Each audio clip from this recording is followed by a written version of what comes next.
Hello and welcome to WION World Order. This is the third edition of the WION World Order, and this is our second session of the day where we're decoding the Alliance of the East, the grand strategy. Today we're going to discuss about the SCO. It is called the Alliance of the East. It covers 40% of the world population, 20% of the world economy, with heavyweights like India and China.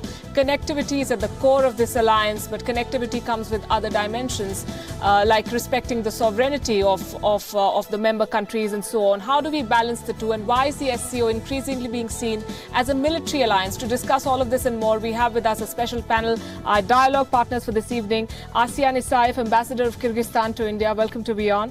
We have Tahir Qadri, chargé d'affaires of Afghanistan here in India. Welcome to WION World Order. And Nandan Krishnan, distinguished fellow at the on international relations at the ORF.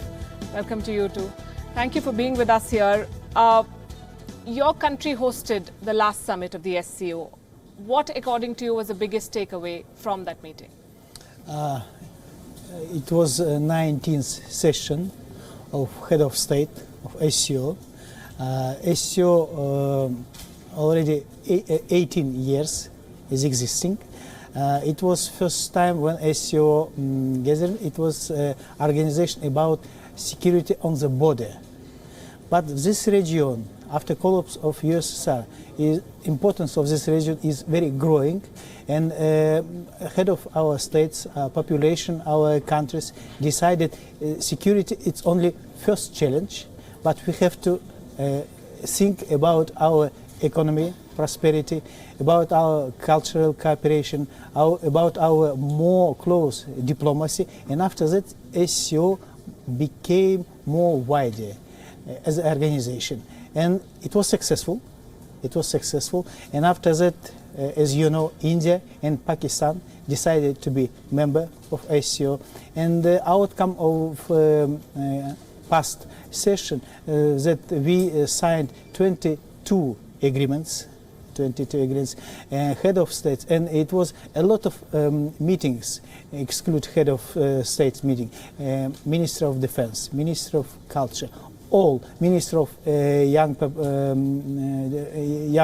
generation, and mostly all spheres of our cooperation was discussed, and it was main very important outcome of this discussion. As an observer country, how does Afghanistan view this grouping? Well, I think it was a very good step and a milestone for Afghanistan as well. We have been a member since 2012, and our president, he attended the last meeting in Bishkek, which was really good because Afghanistan is going through, you know, the ongoing peace talks are happening in Afghanistan. So it was a very good opportunity for His Excellency our President to talk about that and ask for a coalition of a regional coalition to form consensus to support the position of the Afghan government, you know, what we call the Afghan controlled, Afghan owned and Afghan run peace process. And of course regional connectivity is, you know, another topic which our government has been chasing and pursuing over the last few years. So that's why that was another good opportunity to open up and tell the regional countries how important it is for Afghanistan and for the region actually to come up together and choose this opportunity. What does SCO mean for India and for its strategic vision vis-a-vis Central Asia? Well, one is that Central Asia has always, Central Asia has always been India's strategic neighborhood. We've always considered that as something that is of great importance to us. We have not always had the necessary resources, whether financial, human, to stay engaged at the level that some of the other players are staying engaged. So SCO in that sense gives us a great platform to improve our standing in SCO, improve our profile in the SCO, and engage each of these countries bilaterally as well as multilaterally. Over and above that, the interesting aspect of SCO is that it is central to all connectivity programs. So therefore there is all the countries, I mean, that are in SCO, not SCO as an organization. And the third aspect is, from an Indian perspective, that because we need stability in the region, and this is obviously linked to also the situation in Afghanistan, SCO has all the members of all the neighbors of Afghanistan, either as members or as observers, except, of course, Turkmenistan. So this is again another platform on which we can engage and have a discussion on that. So I think from an Indian perspective, SCO has a lot of potential.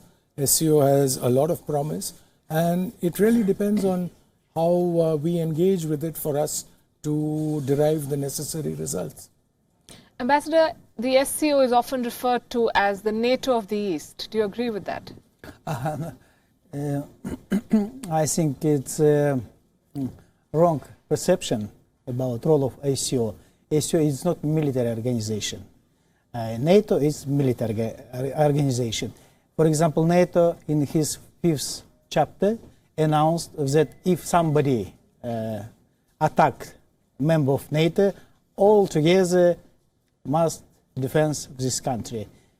SCO organization is not military organization. Our organization not against somebody. It's about cooperation inside of SCO countries. Of course, SCO has ambitions, international ambitions, about his own vision about international trade, international affairs, about role of United Nations organization, about our vision about influence of other countries of world trade or even regional security. So NATO and SCO, it's a very different organization about the purpose of this organization. How do you see this? Many call it an anti-West grouping, a counter to NATO. Mm-hmm. Is that? Well, I agree with Mr. Ambassador. I think it is not a military organization. So what they are focusing on has been so far, countering the insurgency and terrorism, boosting our economy, for example, and the regional connectivity. I would really disagree with that kind of a notion. It's not a military organization, and so far I think it has been functioning really good, and especially for us to be an observer, over the last few years in the summits that our Afghan delegates, they have attended it, so they have, at least they have expressed the concerns that we have had in the region, especially with security, because we have been struck, Afghanistan has been suffering from war for 4 decades, and it somehow affects our neighbors as well. So that's why we have been saying that a safe and a stable Afghanistan is a stable and prosperous region.